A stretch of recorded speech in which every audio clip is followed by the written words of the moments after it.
Hi, my name is Greg Hodgson. I'm here at the 2017 Canadian Science Policy Conference, and I'm with Vanessa and Shawn from the Science Policy Exchange. Thank you both for joining me. Thank you. What can you tell me about the Science Policy Exchange? So the Science and Policy Exchange was established in 2009, and we are essentially a nonprofit organization that elevates the student voice into provincial and federal policy discussions. And we engage with the public and students, particularly in Montreal, but more and more now Canada-wide, to bring in their voices and get them more experience into science policy and tell them kind of what this field is as a whole. Okay, and I understand you have a panel here at the CSPC? Yes, we have a panel that is looking to generate recommendations for scientists and policymakers on how better to communicate with the public about science using modern forms of media. So essentially we're talking about social media, podcasts, YouTube videos, this type of thing. So it's going to be really interesting because we brought together media strategists, pure media strategists, together with science communicators to kind of get them to get in a discussion about the pros and cons of certain techniques and what they found to be successful in communicating with the public in an impactful way in the past. Great. So the idea of this panel is that in the end we want to put together basically a strategic document that we can then circulate out so that any young scientist or established scientist that wants to engage a broader public on social media will be able to kind of follow these steps and basically use this to get as much appeal and engagement as they can.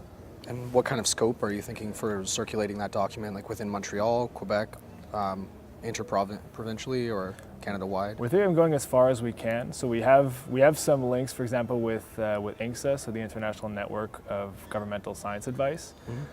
So we're hoping that we can go as far as that. We'll be centralizing ourselves in Montreal, so we're working now with l'agence Science Presse. We actually have their editor-in-chief, Pascal Lapointe, on our panel.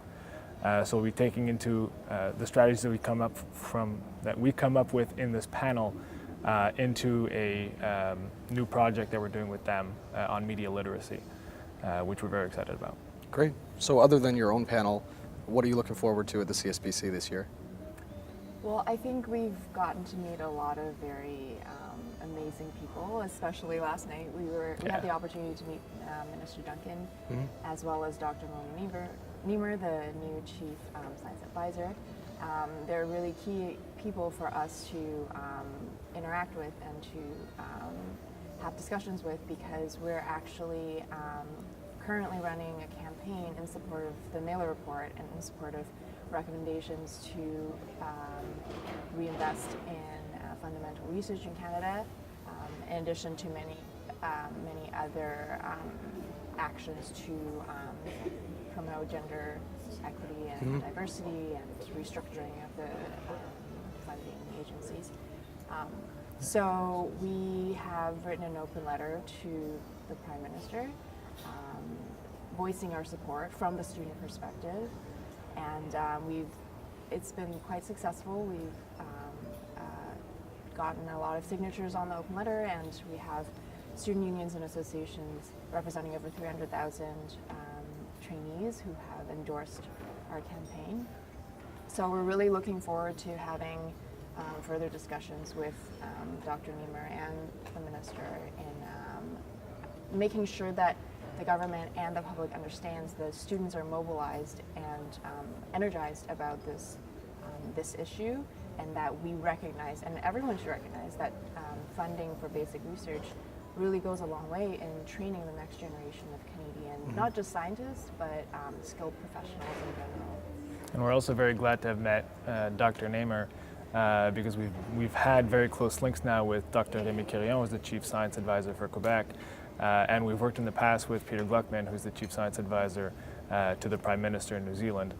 And we hope that the interactions we've had with these other advisors we can kind of bring to the table with Dr. Niemer, particularly if her office wants to set up some kind of student advisory group that works with the office, or even with Kirsty Duncan as well.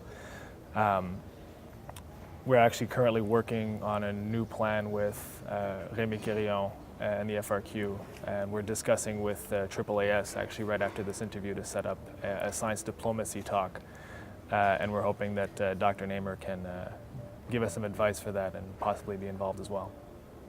Great.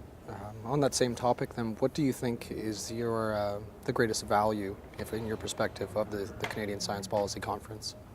I think for us as a student group, the fact that it's so open for students to participate is wonderful, especially as students who are really looking to get involved in science policy and potentially pursuing careers in science policy.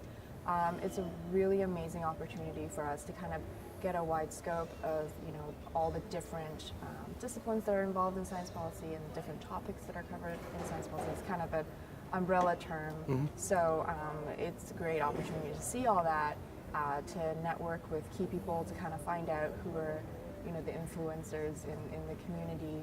Yeah. This is actually, bar none, the best place to do networking for science policy.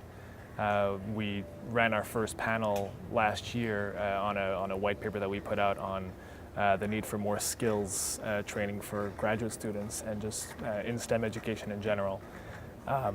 And after having done that panel and being here at CSPC, the last year since then has been our most productive year so far, just from the connections that we've made. Not just with the people here, but even just with the CSPC staff and MRDAD. It's been very helpful for getting science policy exchange on the map Canada-wide. That's excellent. That's exactly what we want to hear coming from the CSPC. But before we go, could you just tell me quickly where our audience can go to learn more about the Science Policy Exchange online? Sure. Well, our website is sp-exchange.ca. We're also very active on Twitter. If you look us up at DSP _SPE, you'll see us live tweeting CSPC and tweeting just about every day on science policy news and new things that we're doing around Quebec and Canada. Okay, great. Well, thank you both for your time. It was very nice to meet you. Thank you very much. And thanks for the interview.